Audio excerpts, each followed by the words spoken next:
On va parler de vélo de montagne aujourd'hui au parc Bassler à Morin Heights avec notre spécialiste en la matière, Julien de la boutique Technolodge. Évidemment, quand il est question de vélo, Julien, on peut ratisser très large, mais il me semble que le monde du vélo de montagne, c'est un univers en soi. Est-ce que je me trompe? Non, je dirais particulièrement dans les dernières années, il y a énormément d'évolution qui s'est faite dans ce sport-là. On a des vélos de type cross-country, des vélos de type trail, plus enduro, on a des vélos électriques comme celui-là, puis on a des vélos de descente aussi. Fait que chacun un peu va chercher son type de clientèle. Ouais. Quelqu'un qui veut s'initier au vélo de montagne, sachant le prix que ça vaut maintenant minimalement, ne serait-il pas mieux peut-être d'aller l'essayer quelques fois en location avant de se donner une idée sur vers quoi je veux aller? Si on regarde un vélo fait avec un double suspension, ça va commencer dans les alentours de 3 000 $ généralement en montant. Donc avant d'investir dans ce matériel-là, c'est sûr d'être sûr d'aimer ça, c'est tout le temps une bonne idée de l'essayer avant. Fait que oui, la location, tout le temps, une bonne façon de s'initier. Si on revient à quelqu'un qui commence en vélo de montagne, il doit rechercher quoi sur un vélo de montagne? C'est sûr, quand on regarde un vélo, il y a différents trucs qui font que les prix vont augmenter. On va regarder la grandeur des roues. Généralement, les 27,5 vont être des roues qui vont être un petit peu plus faciles à manier, plus faciles pour quelqu'un qui débute aussi. Une roue de 29 pouces, comme les vélos qu'on a ici, où ça va donner souvent de la confiance aux gens, où on passe par-dessus les obstacles un petit peu plus facilement. Par contre, ça fait des vélos qui sont un peu plus longs, plus difficiles à manier. Ensuite, il y a des trucs comme, on parle des tiges aisselles télescopiques. Ça, c'est arrivé dans les vélos de montagne il y a quelques années, puis maintenant, il n'y a plus beaucoup de vélos qui viennent sans ça. Donc, on parle d'une tige aisselle télescopique. Une fois qu'elle est montée, elle est appropriée, dans le fond, à la hauteur de pédalage efficace pour un cycliste. Puis on a la possibilité en activant la manette qui est ici avec votre poids, de descendre le banc.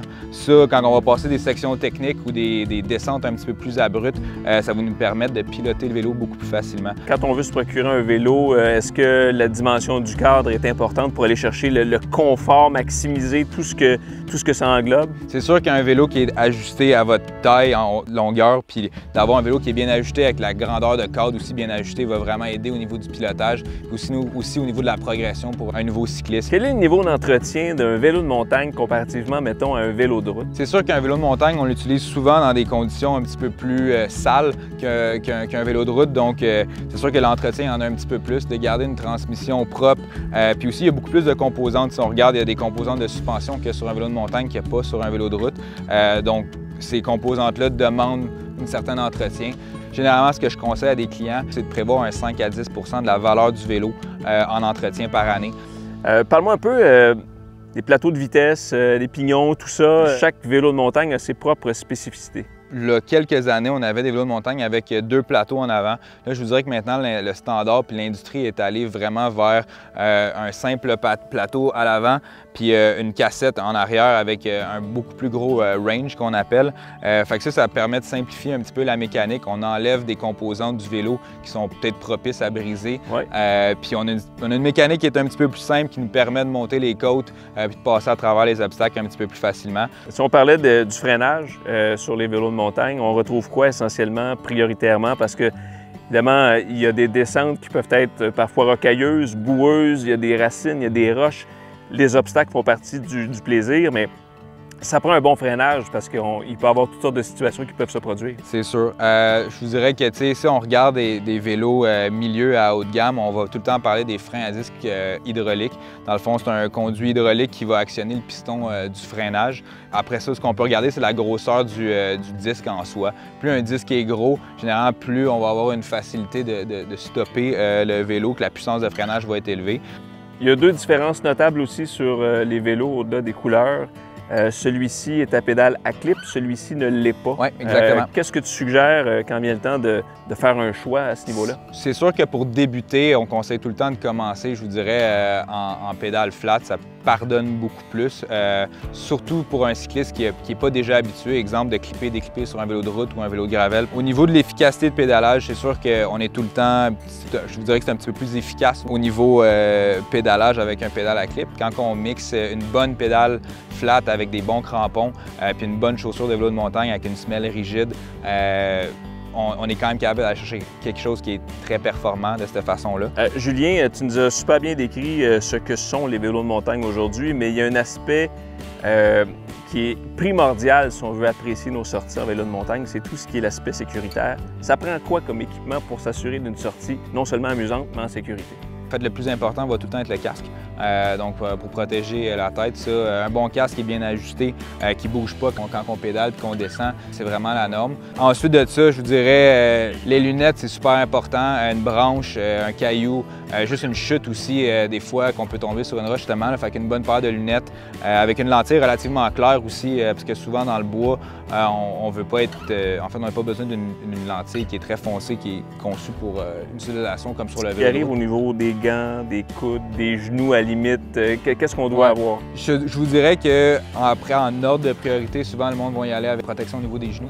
Ça, c'est super important. Autant que pour une chute, on peut tomber sur un genou, ça peut hypothéquer, si on veut, le reste de notre été. Ensuite de ça, c'est sûr que les coudes, on a aussi le plastron, puis ça, on va être, je dirais, plus au choix puis au type de rider ou de cycliste qu'on va voir. Ensuite de ça, je dirais qu'il y a une protection au niveau des mains. Souvent, quand on chute, la première place où est-ce qu'on va se retenir, ça va être au niveau des mains. Fait que d'avoir une bonne paire de gants pour protéger ses mains, c'est super important. Bien, Julien, je pense que ça fait le tour. C'est vraiment intéressant. Bonne saison de vélo de montagne. Merci. Merci. On va venir me retrouver dans quelques secondes pour parler vélo de montagne. C'est le docteur en chiropratique, Guillaume Corbin. Comment ça va? Ça va, Daniel, merci. Comment a été la petite randonnée? Très bien, ça fait beaucoup de bien. Excellent.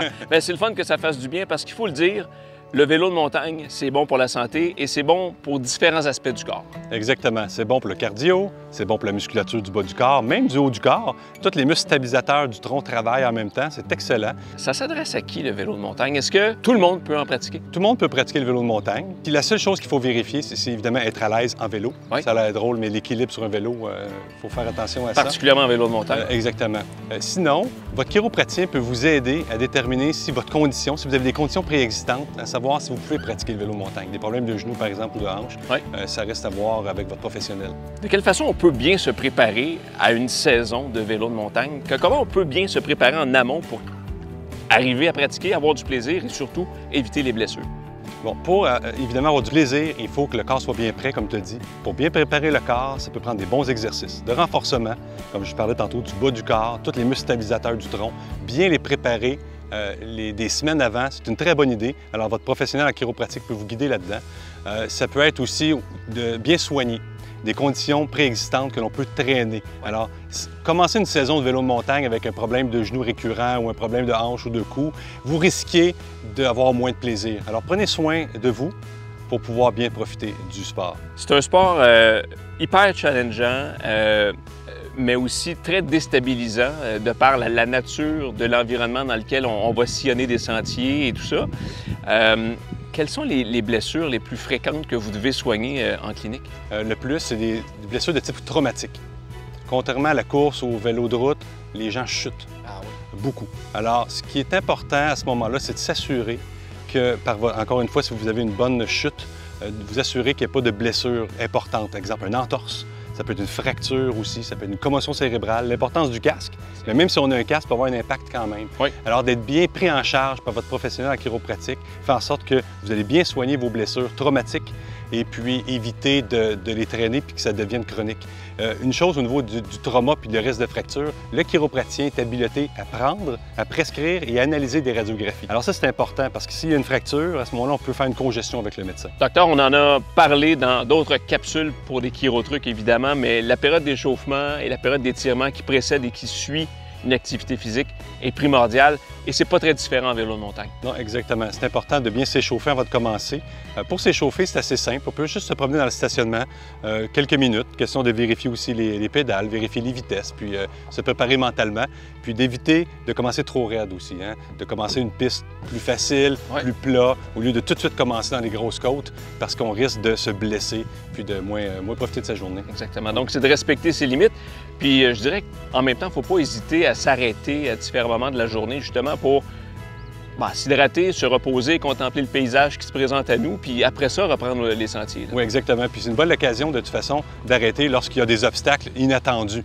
Alors, si vous ne vous sentez pas en sécurité de descendre telle ou telle partie, parce que c'est plus à pic ou il y a des grosses roches, prenez le temps de descendre à pied ou simplement d'observer comment d'autres le font ou comment vous pouvez le prendre. Ça fait une pause en même temps. Tout à fait. Puis ça permet aussi de bien s'écouter. Hein, parce que si on prend une piste qui est à notre niveau, bien, finalement, on se fait surprendre par un obstacle. C'est important de prendre le temps de le faire. Docteur, il y a un autre aspect qu'il ne faut pas négliger quand on pense à pratiquer le vélo de montagne, c'est qu'il faut le transporter, ce vélo-là. Je pense à ceux et celles qui ont des racks de toit. Quels conseils leur donnez-vous pour justement installer convenablement ce lourd vélo? Bon, premièrement, nous recommandons un vélo sur attelage arrière, Oui. qu'on appelle un hitch en bon français. Donc, c'est beaucoup plus facile. Oui. Sinon, effectivement, si vous avez un vélo sur le toit, ce qui est important, c'est d'amener un bloc ou des marches, on veut dire, qu'on peut mettre dans la valise, là, pour être le moins en extension possible. Parce qu'il y a des blessures. C'est lourd, on se met trop en extension, puis on va porter le vélo trop loin. Ouais. Oui, c'est vraiment pas une bonne idée. On fait attention, mais en mettant une marche, on veut, là, c'est beaucoup plus facile. Ça, c'est aussi valide quand on installe qu'on enlève le vélo, évidemment.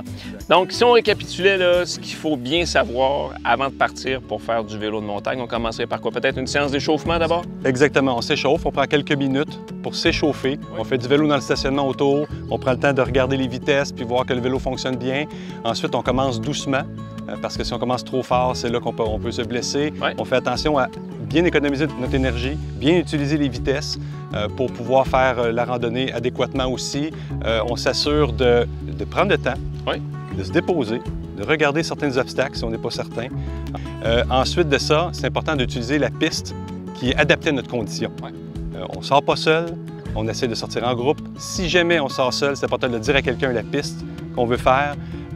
En cas de besoin, la personne peut nous retrouver facilement. Ensuite, ce qui est important, c'est de ne pas sortir des sentiers battus, oui, ou des sentiers qu'on a déterminés. C'est important aussi de s'hydrater et de prendre des pauses occasionnellement. Oui. Là. Oui, exactement. Prendre des pauses. Puis une belle occasion de prendre des pauses, c'est lorsqu'il y a des endroits où un peu plus difficiles. Une montée, une descente plus abrupte. C'est une belle occasion de prendre une pause, regarder le terrain, l'étudier avant d'y aller. Alors, des bons conseils, question bien sûr d'éviter toutes sortes de pépins et des blessures, oui, évidemment. Puis en cas de besoin, vous êtes toujours là, les chiros. Exactement, c'est important de ne pas laisser traîner des blessures. Si on tombe, je le répète, si on se blesse, voyez votre chiropraticien parce que si vous avez des blessures mal guéries, vous risquez de ne plus pouvoir profiter de votre sport préféré. Docteur Guillaume Corbin, chiropraticien, merci beaucoup. Merci pour vos conseils. Et puis, faites comme moi, consultez votre chiropraticien parce que ça fait tellement du bien.